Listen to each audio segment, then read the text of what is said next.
자, 오늘 본문의 키워드가 뭘까요? 오늘 본문의 키워드는 왕입니다. 늘 제가 설교를 시작할 때 키워드로 시작을 하잖아요. 그런데 오늘 본문을 아우르는, 오늘 본문 속에서 얘기하고자 하는 가장 중요한 메시지를 담고 있는 단어 중에 하나가 이 왕이라고 하는 겁니다. 자, 그러면 여쭤보겠습니다. 왕이 뭘까요? 왕이 누구일까요? 왕이란 뜻이 무엇일까요? 자, 우리 한번 얘기해보자. 우리 예린이. Who is a king? Could you tell me the definition? Could you tell me the meaning of king? Literally, yeah.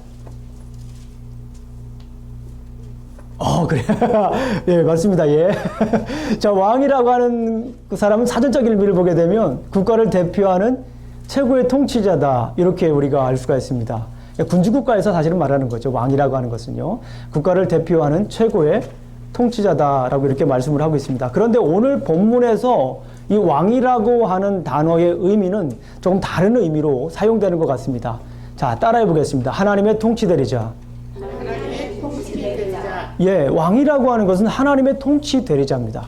성경에서 말하는 왕이라고 하는 것은 세상에서 말하는 왕과 달라요. 세상에서 말하는 왕과 다르고 이 성경에서 왕이라고 하는 것은 누구의 통치대리자입니까? 하나님의 통치의 대리자라고 하는 것이 매우 중요합니다. 자, 그렇다면 우리가 잘 아는 말씀이 있어요. 김영종 목사하고 계속 성경 공부를 하고 말씀을 나누고 그러는데 성경을 이해하는 굉장히 중요한 키버스가 있어요. 굉장히 중요한 핵심 절이 있는데 그게 창세기서 1장 28절 말씀이에요. 우리가 이제 너무 많이 찾아봤기 때문에 창세기서 1장 28절에는 무슨 명령이 있습니까? 거기에는 통치, 위임, 명령이 거기에 있습니다. 다 다스리라고 하는 거예요. 하나님께서 우리를 하나님의 형상으로 만드셨어요. 하나님의 형상으로 만드신 다음에 그 피조물들을 뭐 하라고 하셨습니까? 간단하게 요약하면 다스리고 정복하라. 그러니까 다스리라고 하는 것이에요. 그 의미가 무엇입니까? 우리를 통치, 위임, 자로 삼으셨다라고 하는 거예요. 우리가 이 세상을 다스리라고 하는 거예요. 그런데 중간에 이제 문제가 생겨서 우리가 그 통치를 제대로 못했죠. 어쨌거나 중요한 것은 뭐냐면 여기서 왕이라고 하는 것은 하나님의 통치의 대리자라고 하는 것이 매우 중요한 겁니다. 따라해 보겠습니다. 왕은 하나님의 통치의 대리자다. 네, 그렇다면 누가 하나님의 통치의 대리자입니까? 누가? 한번 얘기를 한번 해보세요. 누가 하나님의 통치의 대리자입니까? 성경에서 말하는 하나님의 통치의 대리자가 누구예요? 하나님의 통치의 대리자. 여러분들은 이럴 때 자신감 있게 얘기를 해야 됩니다. 한번 저를 보세요. 나는. 이럴 때는 보통 저를 따라하는 겁니다. 나는. 제가 무릎을 살짝 구부렸죠. 여러분들은 앉아 계시지만 살짝 이렇게 하셔야 됩니다. 우리 김서진 집사님 너무 잘하시네요. 한번 따라해 보겠습니다. 나는 하나님의 통치의 대리자다. 다시 한번 해보겠습니다. 나는 하나님의 통치의 대리자다. 하나님의 통치의 대리자. 누가 하나님의 통치의 대리자입니까? 내가 하나님의 통치의 대리자다라고 하는 그런 생각을 가지고 오늘 본문을 한번 접근해 보도록 하겠습니다. 자, 오늘 본문에서 우리에게 줄기차게 주고자 하는 메인 퀘스천이 있습니다. 가장 중요한 질문이 있는데 하나님의 통치 대리자의 조건은 무엇이냐라는 거예요. 오늘 성경 본문에서 얘기하고자 하는 가장 중요한 질문이 있어요. 이 질문에 대답할 수 있으면 여러분들은 성경을 제대로 본 거예요. 제가 설교를 마지막에 끝낸 다음에 여러분들은 이 질문에 답하실 수 있다면 오늘 설교는 성공한 겁니다. 여러분들이 은혜를 받든 여러분이 은혜를 받지 않든 저희 임무는 다 한 거예요. 중요한 것은 뭐냐면 오늘 본문에서 얘기하고자 하는 것이 뭐냐 하면 따라해 보겠습니다. 하나님의 통치대리자의 조건. 시작. 하나님의 통치대리자의 조건. 하나님의 통치자의 조건을 그것도 2장 1절부터 5장 5절까지 큰 분량에서 얘기를 하고 있습니다. 원래는 이렇게 1장, 2장, 3장 이렇게 장별로 해야 되는데 큰 이야기 속에서 한 번에 설교해도 되겠다라는 생각이 들어서 한 번에 설교를 합니다. 자, 오늘 본문을 이렇게 미리 읽어오셔서 하셨을 거예요. 제가 미리 카톡을 보내드렸죠. 성경 2장과 3장과 4장과 5장을 읽어오십시오라고 말씀드려서 성경을 읽어오신 분들은 너무나도 내용을 잘 알고 있을 거예요. 잘 알고 계시지만 제가 한 번 더 정리를 해드립니다. 자, 오늘 본문을 한번 보세요. 자, 앞에 보세요. 자, 오늘 본문은 맨 먼저 앞에 부분에 보게 되면 다윗 왕이 등장을 하게 돼요. 그 다음에 누가 등장을 합니까? 이스보셋이라고 하는 왕이 등장을 합니다. 그리고 맨 마지막 5장에는 어떤 사람이 또 등장을 할까요? 다윗 왕이 다시 등장을 합니다. 오늘 본문을 가만히 읽고 연구하고 묵상하면 오늘 본문의 구조가 이렇게 다윗 왕과 이스보셋 왕과 다윗 왕으로 다시 끝나는, 누구를 강조하는 것 같아요? 여러분들 보시기에 당연히 다윗이죠. 다윗으로 시작해서 다윗으로 끝나는 본문이 바로 오늘 본문입니다. 자, 그렇다면 오늘 본문 속에서 어떠한 일들이 일어났는가 한번 보도록 하겠습니다. 자, 앞에부터 보지 않고 뒤에부터 보겠습니다. 오늘 본문을 보게 되면 드디어 누가 왕이 됩니까? 다윗이 드디어 왕이 됩니다. 이럴 때 우리를 막 셀레브레이트 하면서 we'll celebrate 하면서 막 찬양을 해야 되는데 사실은 우리가 지금 사무엘상 1장부터 계속 지금 연초부터 달려왔잖아요. 지금 거의 10개월 이상 사무엘상을 끝내고 이제 드디어 사무엘 하러 왔어요. 그래서 어떤 분들은 그냥 만약에 오늘 사무엘상을 들으면서 다윗이 왕이 됐다 그러면 다윗 왕이니까 왕이다라고 얘기할 수 있지만, 우리처럼 사무엘상부터 계속해서 줄기차게 달려온 사람들에게 있어서는 정말 감격적인 순간이 되는 거예요. 드디어 다윗이 왕이 된 순간입니다. Finally 그러잖아요, 우리 유사이들. Finally David became a king. 드디어 다윗이 왕이 된 그 사건을 오늘 집중 조명하고 있는 거예요. 그러면서 어떤 이야기를 합니까? 우리 5장에서 우리 아까 읽었지만요, 중요한 내용을 합니다. 하나님께서 하나님께서 다윗을 인정하는 모습을 볼 수가 있어요. 누가 인정한다고요? 하나님께서 인정을 합니다. 2절을 제가 한번 읽어드릴게요. 잘 보겠습니다. 전에 그 사울이 우리의 왕이 되었을 때에도 이스라엘을 거느려 출입하게 하신 분은 왕이시었고, 하나님께서도 밑줄 딱 하나님께서도 왕에게 말씀하시기를 네가 내 백성 이스라엘의 목자가 되며 네가 이스라엘의 주권자가 되리라 하셨나이다. 그렇죠? 여기서 그 뒤에도 말씀 마찬가지로 중요한 것은 뭡니까? 하나님께서 인정하는 왕이 됐다라고 하는 거. 이게 굉장히 중요한 포인트예요. 하나님이 정말 원하시는, 하나님 마음에 딱 맞는 왕이 드디어 탄생했다라고 하는 거예요. 첫 번째 왕이 사울이었죠. 사울은 하나님 마음에 합한 사람이었나요? 합하지 않은 사람이었나요? 합하지 않은 사람이었잖아요. 왕이었음에도 불구하고 하나님의 마음에 합하지 않은 사람이었습니다. 그런데 오늘 드디어 이스라엘 역사상 처음으로 하나님의 마음에 맞는 그런 왕이 탄생했다라는 거예요. 하나님께서 인정을 하셨죠. 중요한 건 뭡니까? 40년 동안 치리했다라고 하는 것을 그 밑에 이제 적어놨습니다. 4절을 보게 되면 다윗이 나이가 40세에 왕위에 올라 40년 동안 다스렸더라. 40세에 왕이 됐어요. 그죠? 40세에 왕이 되어서 40년 동안 다스렸어요. 그러니까 굉장히 좀 나이가 많았던 것 같아요. 그죠? 예, 80세까지 이렇게 샀으니까. 그때 당시 80이었으면 굉장히 많았던 것 같아요. 어쨌거나 중요한 것은 뭐냐면 드디어 다윗이 왕이 되었다라고 하는 것을 오늘 본문에서는 매우 강조하고 있습니다. 매우 강조해요. 그런데 오늘 다윗이 왕이 되기 전까지 어떠한 내용들이 있었는가 성경을 통해 한번 보겠습니다. 자, 맨 먼저 다윗 왕이 등장을 합니다. 다윗 왕이 등장했는데 다윗은 따라해 보겠습니다. 다윗은 하나님의 통치 대리자였다. 예. 다윗이 하나님의, 당신은 왕이었죠. 하나님의 통치의 대리자였습니다. 그런데 다윗이 이제 드디어 왕이 됐습니다. 여기서 왕이 된 것은 유다 지파의 왕이 된 거예요. 뒤에 왕이 된 거하고 다릅니다. 뒤에 우리가 말씀드린 왕은 온 이스라엘의 왕이 된 거예요. David became a king all of the Israel. 그죠? 전체 이스라엘의 왕이 된 거고, 요때 왕이 된 것은 유다의 왕이 된 겁니다. 어디에 왕이 된 거라고요? 유다만 왕이 된 거예요. 부분적인 왕이 됐다라는 거예요. 자, 그런데 그 왕이 된 지역이 어디입니까? 써놨죠? 어디죠? 헤브론. 여러분들 헤브론이란 말 많이 들어봤죠? 가다 보게 되면 길거리 이름도 헤브론인 데가 있어요. 저 달라스 캐롤턴 가게 되면 헤브론이 있습니다. 그 길거리도 헤브론이, 우리에게 좀 그렇게 낯설은 이름이 아닙니다. 그런데 이 헤브론이라고 하는 히브리 단어의 뜻은 무엇입니까? 동맹이다. confederation. 이렇게 동맹한다. 서로 하나가 되는 그런 의미예요. 자, 여기에서 드디어 다윗이 왕이 됐습니다. 근데 헤브론이 굉장히 중요해요. 헤브론이 왜 중요하냐면 유다 지파 중에서 가장 큰 도시이기도 했고, 여기는 우리가 잘 아는 도피성이 있었어요. 도피성. 실수해가지고 사람을 지으면 그곳에 가면 살게 하는 이 도피성이 이 헤브론에 있었고요. 또 한 가지 중요한 것은 뭐냐면 이 헤브론에는 레위 지파들이 살았습니다. 무슨 지파가 살았다고요? 레위 지파가 살았습니다. 아주 중요한 도시에서 드디어 그 역사적인, 그러니까 하나님 말씀 위에, 이 말을 가만히 생각해 보게 되면 하나님 말씀 위에 어떻게 됐다라는 거예요? 다윗이 하나님 인정하에 유다의 지파의 왕이 됐다라고 하는 것을 단적으로 이 헤브론이라고 하는 지역에서 보여줄 수가 있습니다. 그런데 이스보셋이 왕이 됐어요. 이스보셋은 누구입니까? 여러분들 저를 한번 보세요.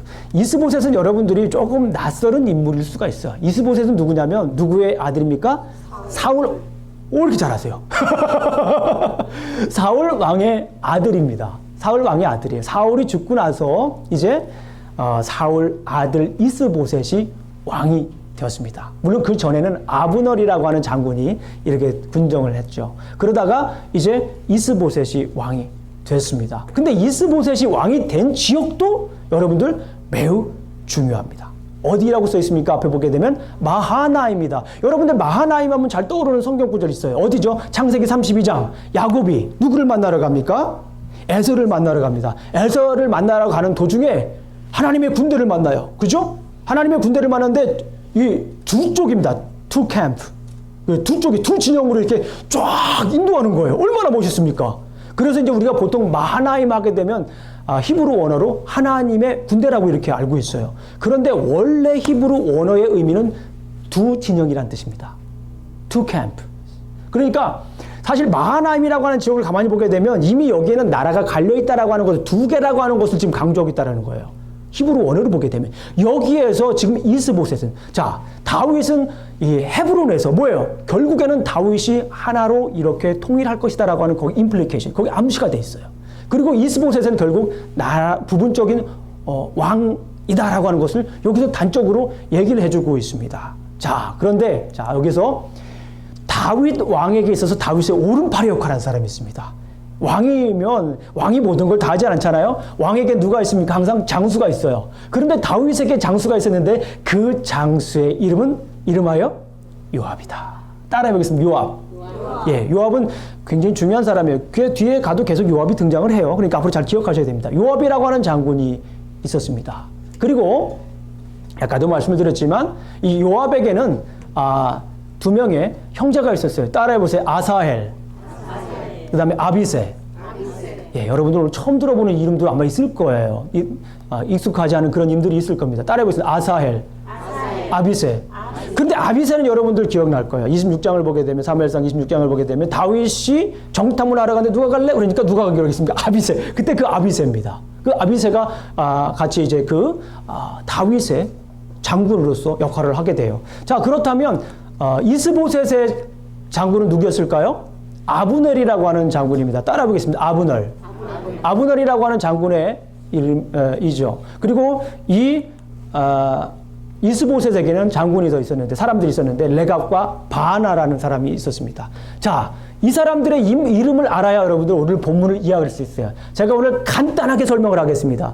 자, 다윗이 헤브론에서 왕이 됐습니다. 그런 다음에 이스보셋도 마하나임이라고 하는 지역에서 왕이 됐습니다. 그런데 여기서 일들이 일어나요. 두 지역에서 전쟁이 일어납니다.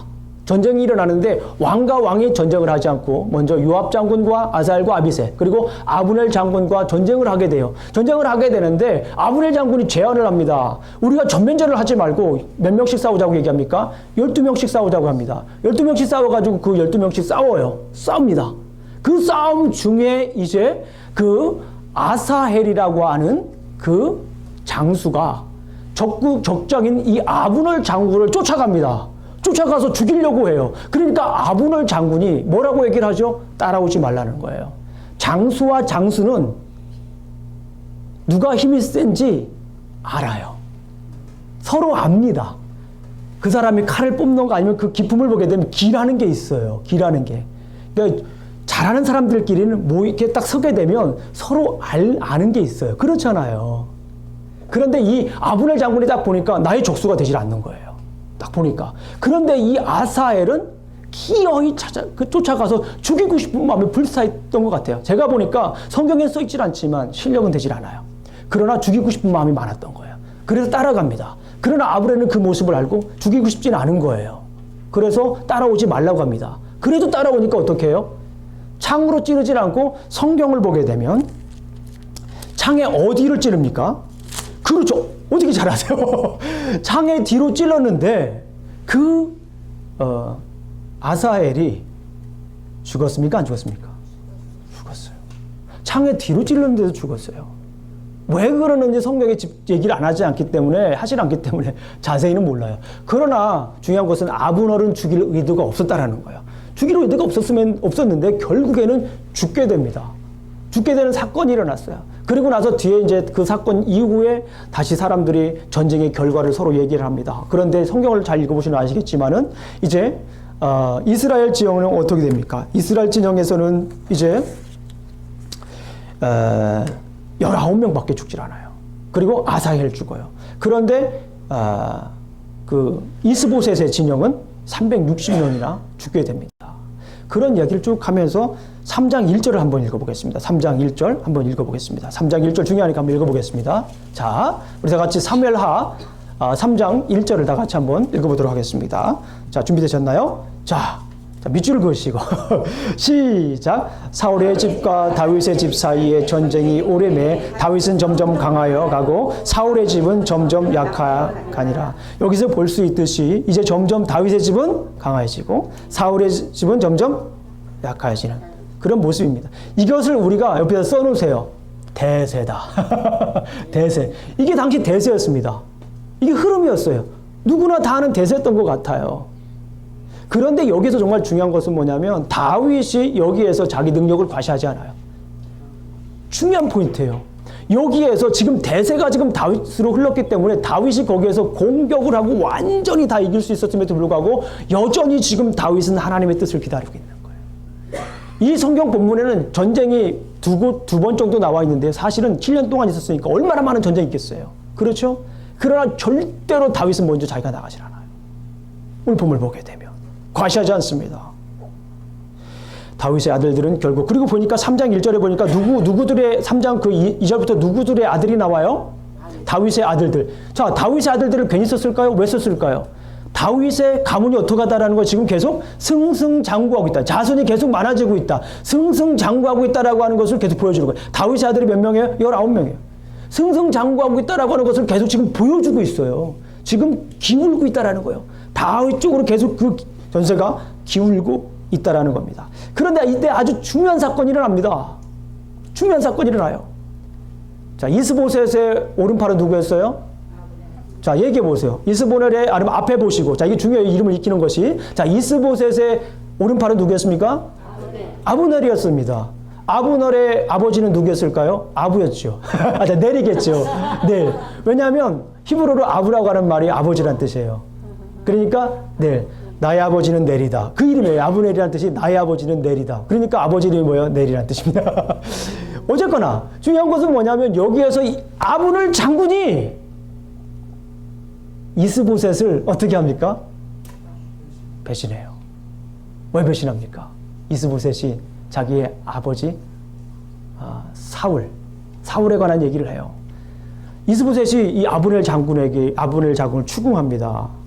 당신이 우리 아버지의 첩과 동침하지 않았냐고 얘기를 해요. 근데 이제 아브넬은 여기에서 했는지 안 했는지 성경에 써 있지는 않습니다. 그러나 어쨌거나 중요한 것은 아브넬은 나는 절대 그런 일을 하지 않았다라고 이야기를 합니다. 그리고 나서 이제 아브넬이 어느 지역으로 갑니까? 다윗 진영으로 가게 되는 그런 사건을 볼 수가 있습니다.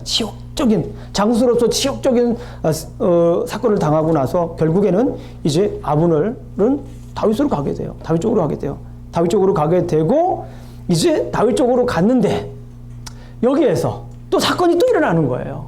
예. 요압 장군이 주변 지역을 막 노력하고 돌아왔어요. 노력하고 들어왔는데 놀라운 소식을 듣게 돼요. 그 소식이 뭐냐면 다윗 왕이 아브넬을 품었다. 누구를 품었다? 아브넬을 품었다라고 하는 그 소식을 듣게 됩니다. 그 소식을 듣고 나서 어떻게 합니까? 예, 거기에서 다윗의 그 뜻을 따랐으면 좋았을 텐데 이 요압 장군은 자기의 동생 아사헬을 죽인 이 아브너를 어떻게 합니까? 조용히 만나자라고 얘기해요. 어떻게 만나자고 해요? 조용히 만나자라고 합니다. 조용히 만나자라고 하고서 어떻게 하죠? 죽이는 사건입니다. 지금 여러분들은 지금 대하 드라마를 보고 있는 것이 아니라 사극을 보고 있는 것이 아니라 성경에 있는 이야기를 지금 여러분들은 듣고 계시고 있는 것을 볼 수가 있습니다. 자, 사실은 여기에서 이 주는 사건이 굉장히 좀 의미가 있어요. 요압 장군이 지금 자기 의대로 살아간다는 거예요. 하나님 말씀을 지금 어기고 있는 거예요. 아까 말씀드렸지만은 다윗이 거한 장소가 어디라고 그랬어요? 헤브론. 헤브론은 어떤 지역이라고 그랬어요? 도피성. 레위지. 사실은 여기에서 그 아사엘이 일부러 죽인 건 아니잖아요. 여기 아브넬이 아사엘을 일부러 죽인 건 아니잖아요. 그러니까 사실은 그 주는 의미가 그런 거예요. 이 아브넬은 여기 도피성으로 왔다라고도 볼 수 있는 거예요. 그런데 이거는 법적으로 전혀 문제가 되질 않아요. 그런데 요압 장군은 하나님의 말씀을 어기고 아브넬을 죽인 거예요.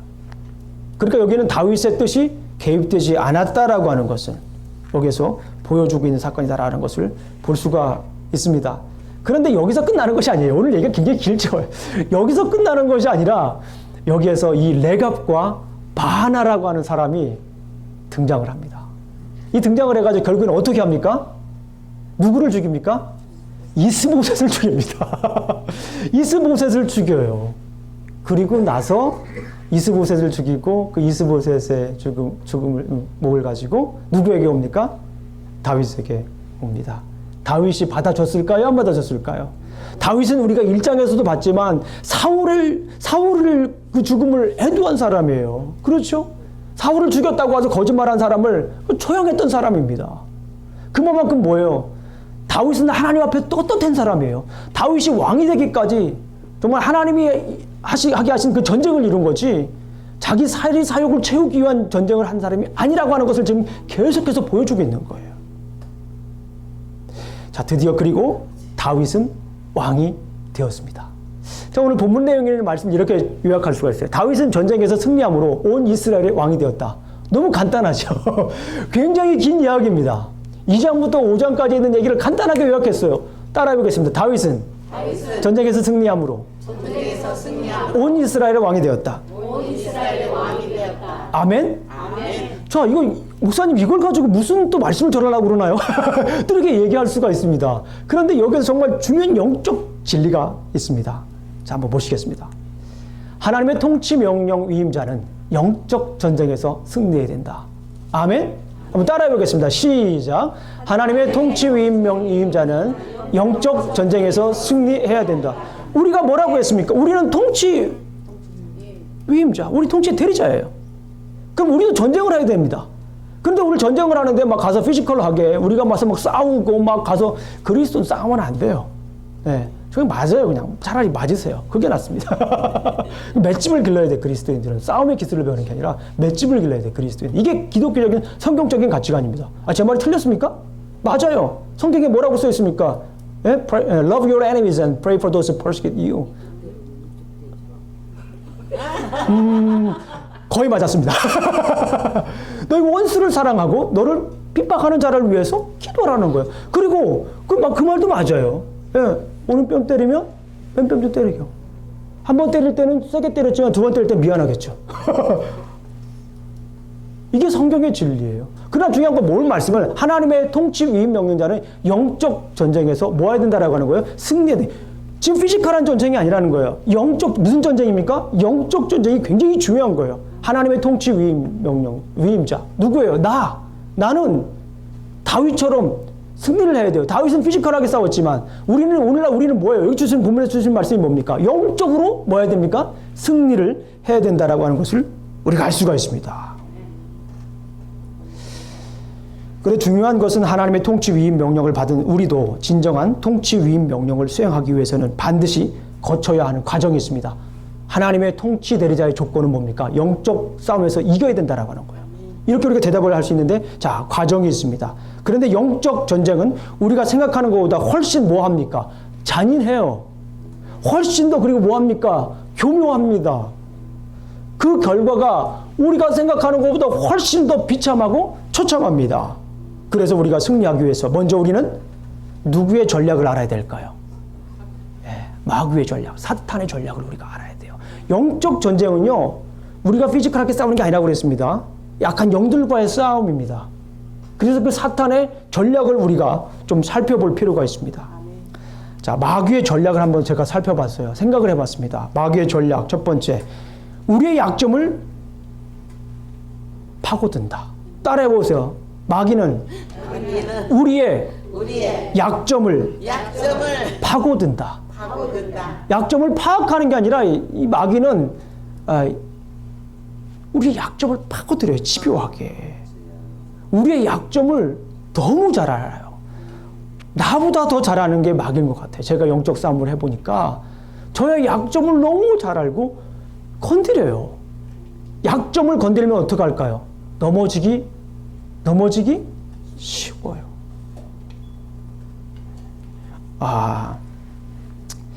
어떤 분들이 이런 질문을 해요. 목사님, 제 약점이 뭔가요? 몰라요. 알아도 말씀을 할 수가 없어요. 제가 말씀드리면 어떡할까요? 시험 들어요. 목사님 날 이렇게 생각하고 있구나. 약점은 누가 잘할까요? 내가 잘 알아요. 누가 잘한다고요? 내가 잘합니다. 그래도 제가 약점을 좀 알려드릴게요. 보편적인 약점을 알려드릴게요. 갈라디아서 5장 19절을 보게 되면 찾지 않으셔도 됩니다. 제가 읽어드릴게요. 갈라디아서 5장 19절을 보게 되면 이 중에 하나가 될 수가 있습니다. 육체의 일은 분명하니 곧 음행과 더러운 것과 호색과 우상숭배와 분냄, 분냄도 있네요. 당짓는 것과 분열함과 이단과 투기와 술취함과 방탕함과 또 그와 같은 것이라. 이런 말씀을 해요. 그러니까 사실 약점이라고 하는 것이 사람들마다 다 달라요. 굉장히 디테일합니다. 그러나 중요한 것은 뭐예요? 화를 내는 거예요. 이게 약점이 될 수 있어요. 어떤 사람은 화를 버럭 잘 내요. 진짜 화를 버럭 잘 냅니다. 막 그냥 상도 그냥 확 집어넣어지고 막 그런 사람도 있어요. 요즘은 많이 보지 못하지만 옛날에는 많이 있었던 일들 중에 하나입니다. 우는 사람들은 뭐예요, 다? 다 보신 분들이. 예. 이 화가 굉장히 중요해요. 요즘은 그래서 이제 앵거 매니지먼트 이렇게. 앵거를 이렇게 또 잘 다스리는 그런 또 이제 뭐 프로그램도 있고 그래요. 굉장히 이 앵거가 중요합니다. 분노가 굉장히 중요해요. 수치심. 수치심이 굉장히 또 우리를 힘들게 해요. 앵거뿐만 아니라. 심리학적 용어로 이 모든 어둠이라고 하는 것들을 섀도우라고 해요. 섀도우. 성경에서는 이걸 다크니스라고 하죠. 예. 이런 것들이 내 마음에 계속 있으면 자꾸 이것이 뭐가 되는 거예요? 힘들어지는 거예요. 내 약점이 되는 겁니다. 뭐 분명해요. 어떤 사람들은 이 명예에 굉장히 명예에 관심 있습니다. 사실 뭐 명예에 관심 없는 사람들이 어디 있겠어요? 솔직히 말씀을 드리면 그렇잖아요. 근데 그 시기가 있어요. 아무 때나 명예를 찾는 게 아닙니다. 그럴 만한 시기가 있어요. 시기가 됐을 때. 그렇죠? 예. 그리고 어떤 사람은 이 먹는 거. 그럴 줄 알았어요. 먹는 거에 굉장히 약점 있는 분들이 있어요. 오늘 저 권사님은 잘 이기시는 것 같아요. 제가 얼마나 마음에 안 쓰는지 몰라요. 권사님이 도넛을 딱 집으셨어요. 그랬더니 딱 도넛을 놓치더라고요. 이겨야 된다고. 그래서 제가 너무 마음이 아팠어요. 그냥 드시지. 그게 도넛이 뭐가 얼마나 된다고. 그것을 들으셨다가 다시 그걸 놓으시는 그 눈빛이 얼마나 마음이 아프든지. 그러나 그 약점을 이기신 거예요. 어떤 분들은 술 취하죠. 어떤 분들은 투기하죠. 돈만 생기면 그냥 막 저쪽 라스베가스를 향하여서 돈만 생기면, 아니면 저쪽 어디에요? 오클라호마 저쪽 루이지애나 그런 쪽으로 가는 거예요. 막 나를 부르는구나. 그래서 이 굉장히 약점이 있는 거예요. 약점이. 그 약점을 뭐 합니까? 집중 공격합니다. 그렇기 때문에 나의 약점을 알고 그 약점을 놓고 우리가 뭐 해야 됩니까? 대비를 해야 돼요.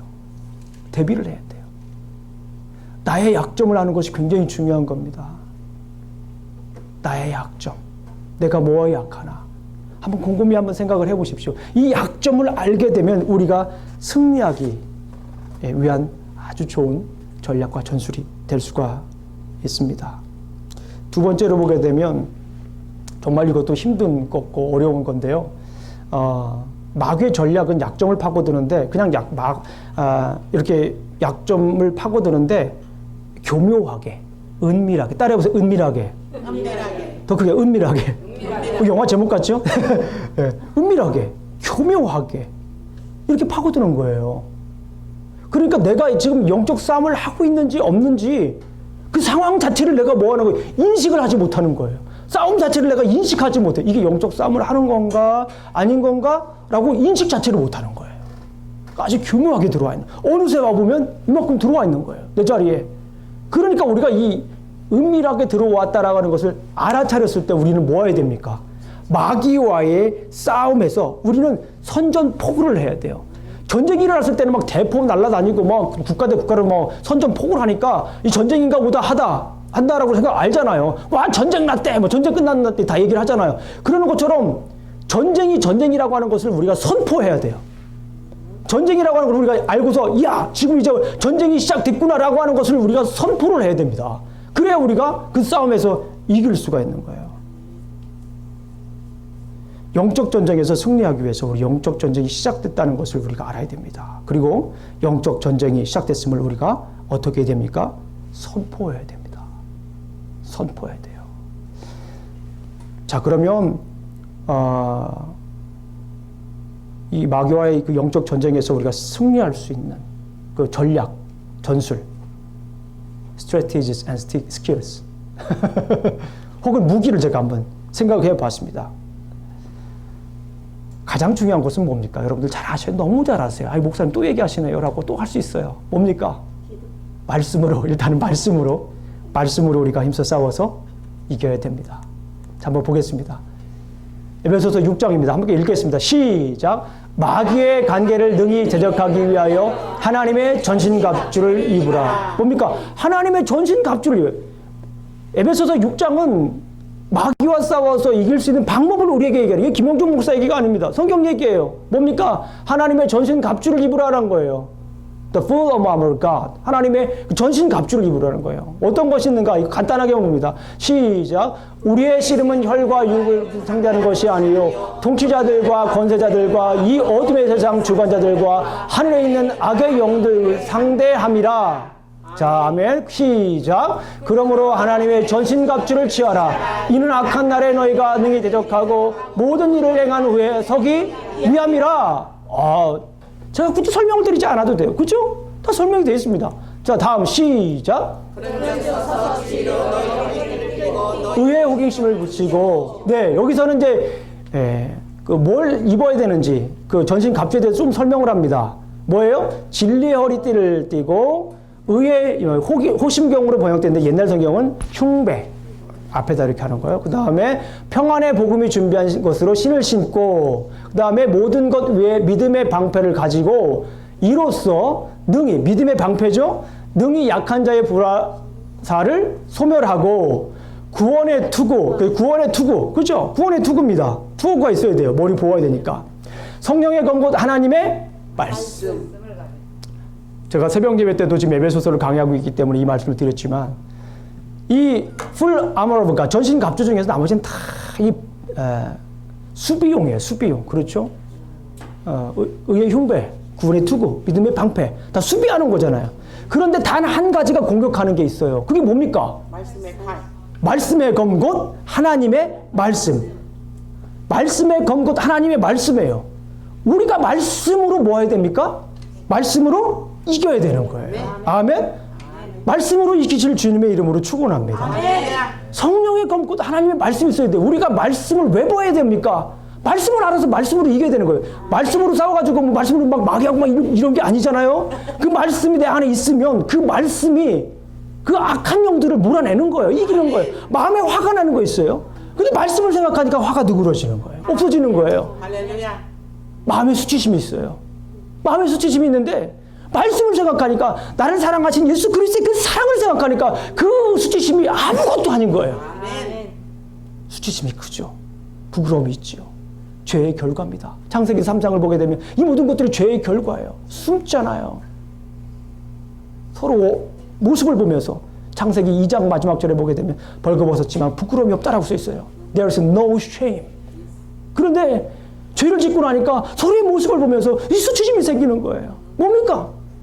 예수 그리스도의 그 사랑을 알게 되면 그 수치심도 사라질 수가 있는 줄로 믿습니다. 이건 단순히 어떤 뭐 심리학적인 상담학적인 그런 얘기가 아니에요. 성경적인 얘기입니다. 성경적인 이야기예요. 자기의 아픔을 주님께 가지고 나아가는 거예요. 제가 여러 번 말씀드렸잖아요. 익스프레스라고 하는 말의 어원은 원래 이크라고 하는 말, 헬라어의 그건 아우로브라고 하는 말이에요. 프레스가 뭡니까? 프레스는 뭐예요? 누르는 거잖아요. 그래서 익스프레스가 뭐예요? 한국에서 눌렀던 것을 풀어주는 게 이사예요. 그죠? 그런데 그게 다른 동사로나 또는 뜻을 쓰이는 게 뭐냐면 한국말로 표현하다라는 거예요. 뭐예요? 내가 가지고 있는 것들을 억눌렸던 걸 뭐 하는 거예요? 프레스된 거예요. 막 프레스됐던 걸 뭐 하는 거예요? 에크! 앞으로 끄집어내는 거예요. 그게 익스프레스예요. 그게 익스프레스입니다. 내 안에 있는 것들을 뭐 하는 거예요? 하나님께 뭐 가지고 나가는 거예요. 그죠? 그럴 때 이런 모든 것들이 뭐 해집니까? 이겨지는 거예요. 말씀으로. 내 의지로 되질 않아요. 내 의지로. 그러니까 오죽하면 세상에 카운셀러들이 있습니까? 그렇잖아요. 제 친구들 중에도 카운셀러가 있어요. 달라스 포토월스 테런 카운티에서 아주 열심히 사역하는 그런 친구들 있어요. 하나님의 말씀을 가지고 나가면 그 말씀으로 어떻게 됩니까? 이길 수 있는 줄로 믿습니다. 아멘. 말씀으로 이길 수 있다니까요. 따라해보세요. 나는 말씀으로 이길 수 있다. 이길 수 있다. 나는 말씀으로 이겨야 한다. 아멘. 이게 우리의 최고의 무기예요. 왜 그걸 사용하지 않습니까? 마태복음 4장을 보게 되면 여러분들 너무나도 잘 아시는 말씀이에요. 그 무슨 사건이 일어납니까? 예수님도 시험을 하더라고요. 보니까 마귀가 누구 시험을 했습니까? 예수님을 시험을 했어요. 그랬는데 그 시험 장면을 보게 되면 또 기가 막혀요. 이 마귀가 얼마나 디테일한지 몰라요. 예수님이 광야 가서 며칠 동안 기도했어요. 40일 동안 기도하고 났습니다. 40일 동안 기도한 사람들에게 가장 큰 유혹은 뭘까요? 먹는 거니까 이 돌들이 네가 하나님의 아들이거든. 이 돌들이 뭐가 되면 떡덩이. 와. 그러니까 이 예수님께서 뭐라고 말씀을 하시는 거예요? 사람이 떡으로만 살 것이 아니요 하나님의 말씀으로 산다라고 하면 신명기에 있는 거 뭐예요? 그게 신명기에 있는 말씀이잖아요. 예수님도 이 마귀를 무찌를 때 이 말씀으로 무찔렀다라는 거예요. 아멘? 말씀으로 무찔른 거예요. 예수님도 그 다음에 하나님의 아들은 뛰어내리라는 거예요. 그러니까 뭐라고 하는 거예요? 예수님이 주 너희 하나님을 뭐라는 거예요? 시험치 말라라는 거예요. 나를 시험하는 건 누구를 시험하는 거예요? 나의 왕이신 나는 통치 대리자예요. 아까도 말씀드렸지만 나는 리전트예요. 어려운 말을 바이스로이라고 합니다. 나는 하나님의 통치의 대리자예요. 근데 이 하나님의 통치의 대리를 헤럴드를 사신을 엠베스더를 시험하는 거예요. 그럼 누구를 시험하는 겁니까? 하나님을 시험하는 거예요. 그 써 있잖아요. 제가 말이 아니잖아요. 주 너희 하나님을 뭐라는 거예요? 시험하지 말라라는 거예요. 주 너희 하나님을 나를 시험하지 말라는 게 아니에요. 성경에 보니까 예수님을 시험하지 말라는 게 아니에요. 누구를 시험하라는 거예요? 주 너희 하나님을 시험하지 말라는 거예요. 이것이 매우 중요한 말씀입니다. 그러니까 높은 산으로 데려가요. 약간 멋쩍었을 것 같아요. 보통이 아닌데. 그래서 약간 이제 강도를 높여요. 강도를 높여서 엎드려 경배하면 다 주겠다는 거예요. 엎드려 경배하면 다 주겠다. 보이는 거 다 주겠다는 거예요. 그러니까 하나님 예수님께서 뭐예요? 사탄아 물러가라. 이러고 우리가 이렇게 선포해야 됩니다. 아멘. 저에게 목사님 말씀 잘합니다. 말씀 잘 알아요. 제가 물어보죠. 왜 사용 안 하십니까? 군대를 가게 되면 우리 군대 갔다 오신 분들 계시죠? 군대 갔다 오신 분들은 가면 뭐 합니까? 기초훈련 4주 합니다. 그죠? 가서 열심히 막 총검설도 하고 막 마지막에 행군도 하고 막 짜장면 먹고 싶고 짬뽕 먹고 싶고 그런 시간이 있습니다. 그러고 나서 뭐예요? 진짜 군인 돼가지고 자대 배치 받아가지고 막 이제 훈련 받자 본격적으로 자기 병가 받아가지고 훈련 받잖아요. 막 총도 막 사격 훈련도 막 진짜로 하고 어떤 사람 대포도 빵빵 쏘고 막 어떤 좀 특수부대 간 사람들은 막 이 비행기에서 막 내리고 막 그 몇 번 했냐에 따라서 막 굉장히 또 막 그 달라지고 혹한기 훈련도 하고 그렇잖아요. 막 추운데 가서 행군도 하고 막 그래요. 열심히 막 했습니다. 전쟁이 딱 터졌어요. 막 전략도 막 배우고 여기 오면 이렇게 공격하고 저렇게 공부하고 했는데 전쟁이 딱 났어요. 총도 못 쏘는 거예요. 조금 추우니까 그냥 또 몸에 추운 거 어떻게 하나 이렇게 되는 거예요. 이렇게 똑같은 거예요. 말씀 뭐 열심히 하고 말씀 외우고 우리가 막 이제 하고 그러는데 막상 이 영적 전투를 하고 시험이 딱 들으니까 가만히 있어. 말씀을 써야지 말씀을. 안 그래? 말씀을 써야죠 말씀을. 그러려고 우리 말씀 공부한 거 아니에요? 그러려고 성경 공부하는 거 아니에요? 말씀을 봐야죠. 예. 그 성령 검고 하나님의 말씀을 가지고 Go away from me! Satan! Go away from me! 하는 거예요. 나로부터 물러가라는 거예요. 그죠? 선포하시길 주님의 이름으로 축원합니다. 시험 있으면요. 선포하세요. 선전 보고 하세요. 주의 하나님을 시험하지 말라는 거예요. Go away from me! 내부터 떠나가라는 거예요. 선포하세요. 선포하시면 거기에 능력이 나타나는 줄로 믿습니다. 해보세요. 선포하시고 싸우세요. 뭘로 싸우십니까? 말씀을 가지고 싸우세요. 말씀을 가지고. 평상시에들 말씀을 가지고 싸우면 반드시 이깁니다. 목사님, 제가 말씀 가지고 싸워서 졌어요. 저한테 오세요. 제가 AS 해드리겠습니다. AS라고 하는 게 애프터 서비스죠. 중요해요. 자, 따라해 보겠습니다. 사탄아 물러가라. 주 너의 하나님을 시험하지 말라. 우리 삶 속에서 계속해서 이런 선포를 하십시오. 그냥 말씀으로 싸우면 이기시는 거예요. 우리가 싸워서 절대로 이길 수 없습니다. 주저앉고 넘어질 수밖에 없어요. 말씀으로 싸울 때 주님께서 여러분들에게 진정한 승리를 주실 줄로 믿습니다. 그럴 때 여러분들은 진정한 통치의 대리자로서 사용될 수 있습니다. 기도하시겠습니다. 하나님 아버지 감사합니다. 오늘도 이렇게 또 우리가 말씀을 나누었습니다. 이 말씀을 통해서 우리가 어떤 싸움, 영적인 싸움이 있을지라도 말씀으로 승리해야 함을 알았습니다. 아멘. 통치의 대리자이기 때문에 우리가 승리해야 함을 알았습니다. 아멘. 주님 도와주실 줄로 믿습니다. 아멘. 예수님 이름으로 기도합니다. 아멘.